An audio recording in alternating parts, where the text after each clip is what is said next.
تو ولید نے کہا کہ انہیں نہ مجنون کہا جا سکتا ہے، نہ شاعر، نہ کاہن، نہ جھوٹا۔ لوگوں نے پوچھا کہ پھر کیا کہیں، تو اس نے سوچ کر کچھ جواب دیا کہ اگر انہیں جادوگر کہا جائے تو پھر بھی بات چل جائے گی۔ آگے دیکھیں کہ آیت نمبر 16 سے 30 تک ہے۔ ہرگز نہیں وہ ہماری آیتوں کا دشمن بن گیا۔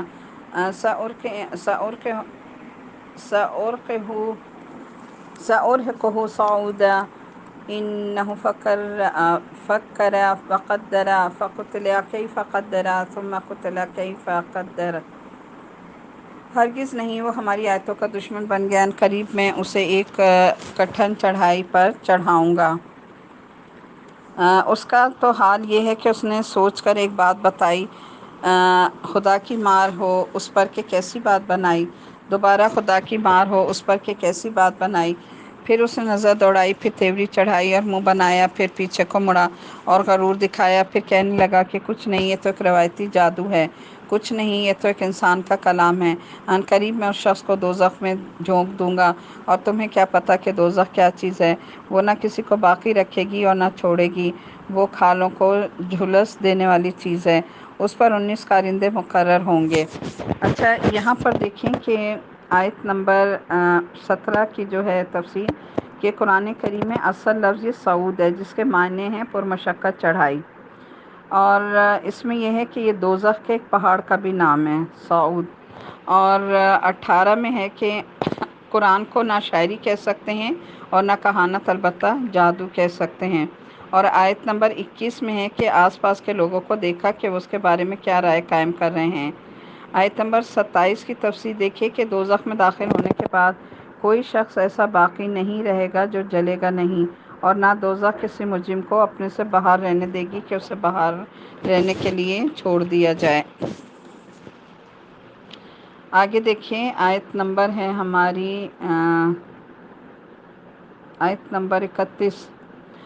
اور ہم نے دوزخ کے کارندے کوئی اور نہیں فرشتے مقرر کیے ہیں، اور ان کی جو تعداد مقرر ہے وہ صرف اس لیے کہ اس کے ذریعے کافروں کی آزمائش ہو، تاکہ اہل کتاب کو یقین آ جائے، اور جو لوگ ایمان لا چکے ہیں ان کے ایمان میں اور اضافہ ہو، اور اہل کتاب اور مومن لوگ کسی شک میں نہ پڑیں، اور تاکہ وہ لوگ جن کے دلوں میں روگ ہے اور جو لوگ کافر ہیں وہ یہ کہیں کہ بھلا اس عجیب سی بات سے اللہ کی کیا مراد ہے۔ اس طرح اللہ جس کو چاہتا ہے گمراہ کر دیتا ہے اور جس کو چاہتا ہے ہدایت دیتا ہے۔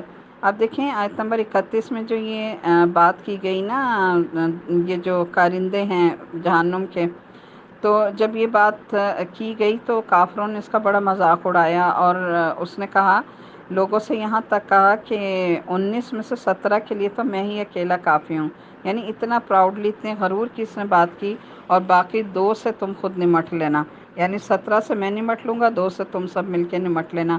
تو یہ 19 کارندے سب کے سب فرشتے ہیں، کوئی مذاق نہیں کہ تم ان کا مقابلہ کر سکو۔ اللہ تعالیٰ نے پھر جواب دیا۔ پھر دیکھیں کہ آیت نمبر 31 میں ہے کہ یعنی اللہ تعالیٰ کو دوزخ کی نگرانی حفاظت کے لیے کسی خاص تعداد کی ضرورت نہیں، لیکن یہ تعداد اس لیے مقرر کی گئی کہ کافروں کی آزمائش ہو، وہ اس کی تصدیق کریں یا اس کا مذاق اڑاتے ہیں۔ اچھا، آیت نمبر 31 میں ہی ہے کہ بظاہر یہ معلوم ہوتا ہے کہ اس زمانے کے یہودیوں اور عیسائیوں کی کچھ کتابوں میں بھی دوزخ پر متعین فرشتوں کی تعداد 19 بیان ہوئی ہے، چاہے وہ اس وقت ہمارے ان میں ہوں، اس لیے فرمایا گیا کہ وہ اس بات پر یقین کر لیں گے اس کو پڑھ کر۔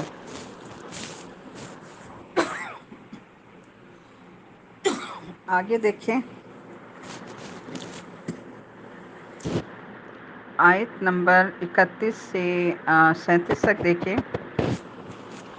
اور تمہارے پروردگار کے لشکروں کو اس کے سوا کوئی نہیں جانتا، اور یہ ساری بات تو نوع بشر کے لیے ایک یاد دہانی کرنے والی نصیحت ہے اور خبردار، قسم ہے چاند کی اور رات کی جب کہ وہ منہ پھیر کر جانے لگے، اور صبح کی جب کہ اس کا اجالا پھیل جائے، کہ یہ بڑی بڑی باتوں میں سے ایک ہے جو تمام انسانوں کو خبردار کر رہی ہے، تم میں سے ہر اس شخص کو جو آگے بڑھنا یا پیچھے ہٹنا نہ چاہے۔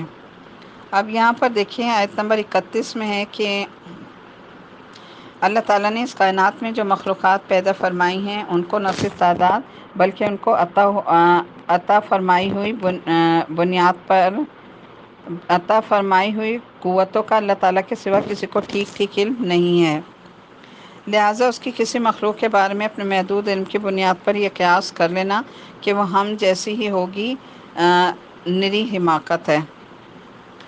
اچھا، اور 37 میں یہ دیکھیے کہ یعنی یہ اس شخص کو بھی خبردار کرتا ہے جو بھلائی کی طرف آگے بڑھے اور اس کو بھی جو بھلائی سے پیچھے ہٹے۔ آگے دیکھیں آیت نمبر 38 سے 48 تک دیکھیں۔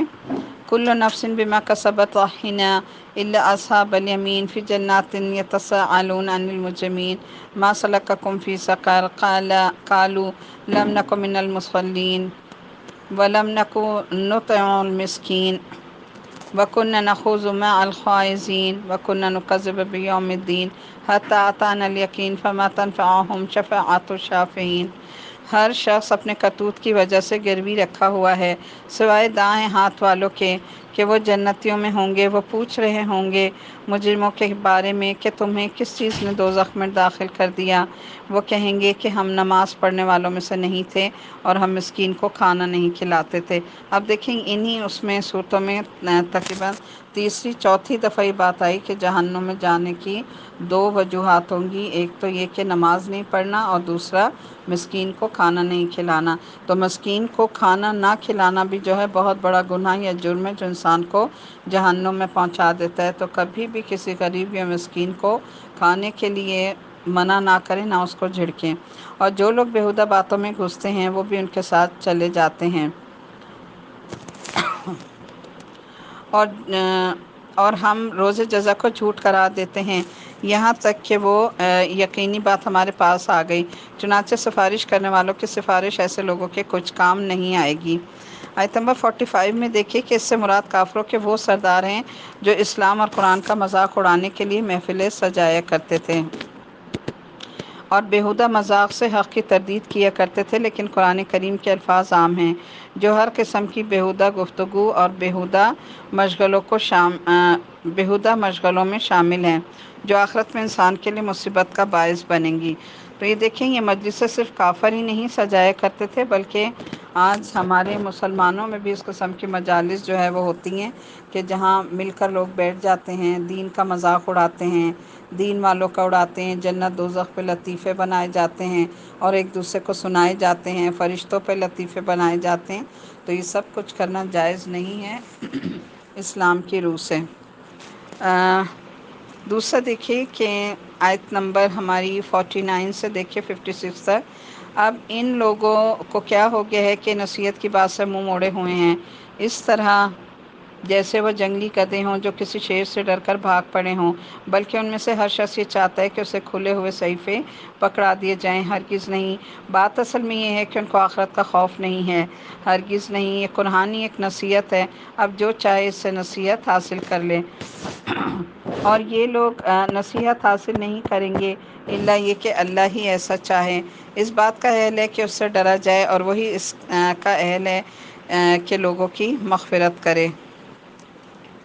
آیت نمبر 53 میں دیکھیں کہ اللہ تعالیٰ کی کتاب ہمیشہ کسی پیغمبر کے واسطے سے بھیجی جاتی ہے، کیونکہ اگر ہر شخص پر براہ راست کتاب بھیجی جائے تو اول تو ایمان بالغیب کا تصور ختم ہو جائے جو سارے امتحان کی بنیاد ہے، دوسرے تنہا کتاب انسان کی ہدایت کے لیے کافی نہیں ہو سکتی جب تک پیغمبر کی شکل میں کوئی معلم ساتھ نہ ہو۔ وہی انسانوں کو کتاب کا صحیح مطلب سمجھاتا ہے اور وہی اس پر عمل کرنے کا طریقہ سکھاتا ہے، ورنہ ہر شخص کتاب کی منمانی تشریحات کر کے اس کا سارا مفہوم ہی خراب کر دے۔ تو آپ دیکھیں کہ تعلیم کے لیے جو لازمی جز ہیں وہ کیا کیا ہیں؟ کتاب، معلم یعنی استاد، اور ماحول۔ ان تینوں چیزوں سے انسان سیکھتا ہے۔ اگر ان میں سے ایک چیز بھی ہم مس کر دیں نا تو انسان علم حاصل نہیں کر سکتا۔ اگر ہم دنیا کا علم حاصل کرنے کے لیے کالج جاتے ہیں، یونیورسٹیز، اسکول جاتے ہیں اور مال بھی خرچ کرتے ہیں، جان وقت سب کچھ لگاتے ہیں اپنی انرجی، تو ظاہر ہے کہ دین کے کام کے لیے بھی ہمیں ان چیزوں کی ضرورت ہے۔ اور استاد کے بغیر علم حاصل کرنا کہ ہم گھر بیٹھ کے پڑھ لیں گے یا گھر بیٹھ کے کر لیں گے یا صرف آن لائن کلاسز لے کے کر لیں گے، تو یہ تصور بالکل بیکار ہے۔ جب تک کہ ایک ڈائریکٹ آپ کا استاد نہ ہو اس وقت تک آپ کچھ سیکھنے کا تصور کر سکتے ہی نہیں ہیں۔ تو استاد اور ماحول اور کتاب لازمی ہیں۔ اور باقاعدہ طور پہ ہر چیز کا علم سیکھنا چاہیے. جیسے دنیا میں ہم کانشیس ہیں، بہت کیئرفل ہیں کہ ہم دنیا کی بہترین تعلیم حاصل کریں. اچھی بات ہے، دنیا کے لیے دنیا کی تعلیم بھی حاصل کرنی چاہیے، لیکن دین کی تعلیم کے لیے بھی ہمیں جو ہے اس کو اتنا لائٹ نہیں لینا چاہیے. اس کے لیے بھی صحیح طرح علم حاصل کرنا چاہیے باقاعدہ کسی مستند ادارے سے. اور اگر ہم تعلیم کے بغیر یا علم حاصل کے بغیر قرآن اٹھا کے آگے پہنچانا شروع کر دیں گے تو اس کا وہی حساب ہوگا کہ نیم حکیم خطرہ جان اور نیم ملا خطرہ ایمان ہوتا ہے. آیت نمبر 53 کی تھوڑی سی دیکھ لیجیے گا کہ یہ بے سرپا اعتراضات کسی حق طلبی کی وجہ سے نہیں، بلکہ ان کی اصل وجہ یہ ہے کہ ان لوگوں کے دلوں میں غفلت کے پردے پڑے ہوئے ہیں اور انہیں اللہ تعالیٰ کا بالکل بھی خوف نہیں ہے، اس لیے جو منہ میں آتا ہے وہ کہہ گزرتے ہیں. آگے دیکھیں، آگے ہے ہماری آیت نمبر سورت ہے ہماری سورہ قیامہ. بسم اللہ الرحمن الرحیم. مکی صورت ہے. لا اقسم بیوم القیامہ ولا اقسم بالنفس اللوامہ ایحسب الانسان ان لن نجمع عظامہ بلی قادرین علی ان نسوی بنانہ. یہ صورت مکی ہے اور شروع اللہ کے نام سے جو بڑا مہربان نہایت رحم کرنے والا ہے. میں قسم کھاتا ہوں قیامت کے دن کی. اور یہ کون سا قسم کھائی گئی ہے؟ نفس لوامہ کی قسم. اور قسم کھاتا ہوں ملامت کرنے والی نفس کی کہ ہم انسان کو ضرور دوبارہ زندہ کریں گے. کیا انسان نے یہ سمجھ رکھا ہے کہ ہم اس کی ہڈیوں کو اکٹھا نہیں کر سکیں گے؟ کیوں نہیں، جبکہ ہمیں اس پر بھی قدرت ہے کہ اس کی انگلیوں کے پور پور کو ٹھیک ٹھیک بنا دیں. آیت نمبر 2 میں دیکھیے کہ ملامت کرنے والے نفس سے مراد انسان کا وہ ضمیر ہے جو اسے غلط کاموں پر ملامت کرتا ہے. نفس انسان کی اندرونی کیفیت کا نام ہے جس میں خواہشات اور ارادے پیدا ہوتے ہیں. قرآن کریم نے 3 قسم کے نفس کا ذکر فرمایا ہے. ایک ہے نفس امارہ، یعنی جو برائی پر مائل کرتا ہے، انسان کو صرف برائی کی طرف ابھارتا ہے. دوسرا ہے نفس لوامہ، جس کا یہ ہے کہ جو اچھائی کی طرف مائل کرتا ہے اور برائی پر ملامت کرتا ہے. ٹھیک ہے، یعنی یہ اچھا پہلا والا جو برائی کی طرف مائل کرتا ہے یہ اچھائی کی طرف کرتا ہے اور برائی پہ ملامت کرتا ہے. جو ہمارا اندر ایک ضمیر ہوتا ہے نا، جب انسان کوئی غلط کام کرتا ہے تو اندر سے ایک آواز آتی ہے، ایک اندر الارم لگا ہوتا ہے انسان کے. اس کو پھر ہم کہتے ہیں نفس لوامہ، کہ جو انسان کو تھوڑا سا جھنجھوڑتا ہے کہ تم غلط کر رہے ہو. اور تیسرا جو ہے وہ ہے پھر نفس مطمئنہ. یہ کیا ہوتا ہے کہ اس سے مراد وہ نفس ہے جو مسلسل کوشش کر کے اچھائی پر مطمئن ہو گیا ہو اور برائی کے تقاضے اس میں یا تو پیدا ہی نہ ہوئے ہوں یا بہت کمزور ہوں. یعنی مسلسل وہ کوشش کس کی طرف کرتا ہے؟ اچھائی کی طرف. اس کی وجہ سے اس کا نفس جو ہے وہ اسٹرانگ ہو جاتا ہے. یہاں اللہ تعالیٰ نے نفس لوامہ کی قسم کھائی ہے. ٹھیک ہے، کون سا ہے لوامہ؟ جو انسان کو نیکی کی طرف ابھارتا ہے اور برائی پر ملامت کرتا ہے. آگے دیکھیں،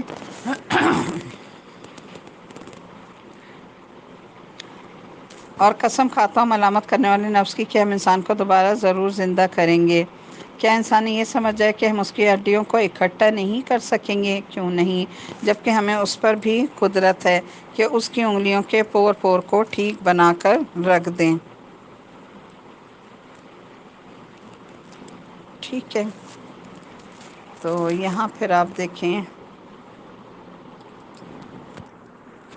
آیت نمبر یہ ہماری 5 سے لے کر 13 تک دیکھیں. بل یرید الانسان لیفجر امامہ. اصل بات یہ ہے کہ انسان چاہتا یہ ہے کہ اپنی آگے کی زندگی میں بھی ڈٹائی سے گناہ کرتا رہے. پوچھتا ہے کہ کب آئے گا وہ قیامت کا دن، پھر جب آنکھیں چندیاں آ جائیں گی اور چاند بے نور ہو جائے گا اور چاند اور سورج اکٹھے کر دیے جائیں گے. اور اس وقت انسان کہے گا کہ کہاں ہے کوئی جگہ بھاگ کر جاؤں؟ نہیں نہیں، پناہ کی تو کوئی جگہ بھی نہیں ہوگی. اس دن تو ایک کو تمہارے پروردگار کے سامنے ہی جا کر ٹھہرنا پڑے گا. اس دن ہر انسان کو جتلا دیا جائے گا کہ اس نے کیا کچھ آگے بھیجا ہے اور کیا کچھ پیچھے چھوڑا ہے. تو یہاں دیکھیں کہ آیت نمبر 5 میں ہے کہ یعنی آخرت کی زندگی کا انکار یہ لوگ علمی دلیل کی وجہ سے نہیں بلکہ اس لیے کرتے ہیں تاکہ آئندہ بھی بے خوف و خطر گناہ کرتے رہیں اور آخرت کا تصور ان کے لیے اپنی نفسانی خواہشات پوری کرنے میں کوئی رکاوٹ نہیں بنے. آیت نمبر 13 کی تفسیر میں ہے کہ یعنی کون سے کام وہ دنیا میں لے کر آیا ہے اور وہ اس کے اعمال نامے میں پہنچ چکے ہیں، اور کون سے کام وہ چھوڑ آیا ہے اسے کرنے چاہیے تھے لیکن اس نے نہیں کیے۔